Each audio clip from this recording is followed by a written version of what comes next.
I also saw musician Baba Harare, which I used to even play with on social media, but if we don't pray for him, I see him in the coffin. Passion Java has released a death prophecy concerning Baba Harare. Then Baba Harare vacho voda kurova Passion Java mushure mekudzwa nezverufu rwavo. Ukuwo Themba Gorimbo opindira achipisa Passion Java nerimwe divi. Then mumwe muprofita ozviramba oti Baba Harare havafe.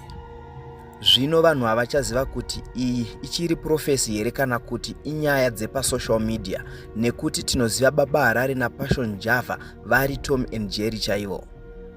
Kusangana kwatikuita zvakare pachannel ino, channel yeZim Witness TV, pandinodzoka nemaupdates akasiyana-siyana, uye ndinoti kana kari kekutanga kusvika pano, ndinokumbirawo kuti ungobaya button rekusubscribe, then turn on the notification bell kuitira kuti usarasikirwe neevery update yandinodzoka nayo pano nguva nenguva. Ladies and gentlemen, ndadzoka zvakare nenyaya iri kupisa mumastreets esocial media inova nyaya yaPassion Java apa prophecy concerning Baba Harare. Muzuva ranezuro Sunday 8 March 2026, a self-proclaimed prophet Passion Java gave a death prophecy yainanga iyo kuna Baba Harare, apo akanyora iye kuti ndaona King Diva vachifa, pray for Baba Harare. Zvisinei Baba Harare vakaratidza kusafara neprofesi yavakapiwa iyi, apo vakapindura post yaPassion Java vachimuudza kuti vanomurova. Baba Harare vakapindura ivo vachiti, inini ndinokudhinda ukafa before me, skin inenge guru renguruve, wakadi kuona kuparara kwemereji yako tsegi. Uku ndo kupindura kwakaita iko Baba Harare paposti yakaiswa naProfet Passion Java vachiti Baba Harare vari kuzofa. Zvakanyorwa naPassion Java izvi zvakabva zvatsigirwa nevidhio raakabuditsa, apo akaisa zvakare another death prophecy yaminister vaaiti vari kuzofawo musi wa4 October 2026 uno. I also saw two people in Zimbabwe. One was just someone, but the other one is a minister. I saw a minister in Zimbabwe, very influential, but I saw his death before October. But after that, I also saw musician Baba Harare, which I used to even play with on social media, but if we don't pray for him, I see him in the coffin. And remember, prophecy is not a joke. Prophecy is not for entertainment. Prophecy is not for social media trending. Prophecy is the word of God coming alive to people. So hear me when I say this.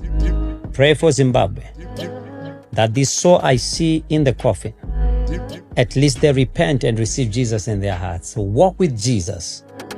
And those that are already in Jesus, to pray for premature death not to happen, because this is not the will of God. Chiprofita chaPassion Java chabva chapikiswa naProfet Obey Tichafa muKhanayiri, apo vanyora ivo kuti Baba Harare is going nowhere zvake, no premature death detected. Uku ndo kunyora kwakaita iko Prophet Obey Tichafa muKhanayiri vachipikisa profesi yaPassion Java to Baba Harare. Apa pabva paita kupikisana mune zvemweya. Kurwiswa kwaPassion Java mushure mekunge apa profesi yaBaba Harare hakuna kumira, nekuti taona Themba Gorimbo achitaura iye kuti ko unogona kufa kwaBaba Harare sei iwe wakatadza kuona kuti marriage yako iri kuzoparara. Ngatinzwei Themba Gorimbo achitaura. Can you imagine a prophet called Passion Java kutaurira kuti kwanzi ndaona Baba Harare vafa? Passion Java, ini ndaona iwe usina kuona vana vako vawakazvara. For the next 10 years, you will never see your own children, Passion Java.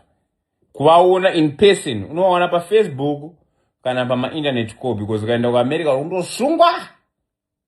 In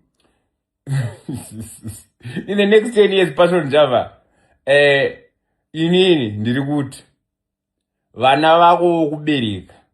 It's not my wish, but you cannot say Baba Harare ndaona vafa, then uda kutsvaka ndaundouraya Baba Harare. If anything happens to Baba Harare, we know it's you, because uda kutsvaga mari neupenyu hwomunhu.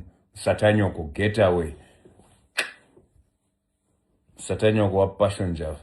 ukangoona anything happens to baba Harare watumira vanhu kuti vandouraya baba Harare kana kuti vaisire poison kana vauraya, toziva kuti ndiwe Passion Java, because you want to fulfill this thing that you call prophecy, criminality. Get away. Iwewe tangaona kuti vana vako, inini chiprofita ichichi, vana vako ndinoona kuti haufiwa kwavaona in the next 10 years. Hunge wararama 10 years dzacho benzi romunhu mbavha munazinangana mota yekufamba nayo muZimbabwe. Get away, satanyoko.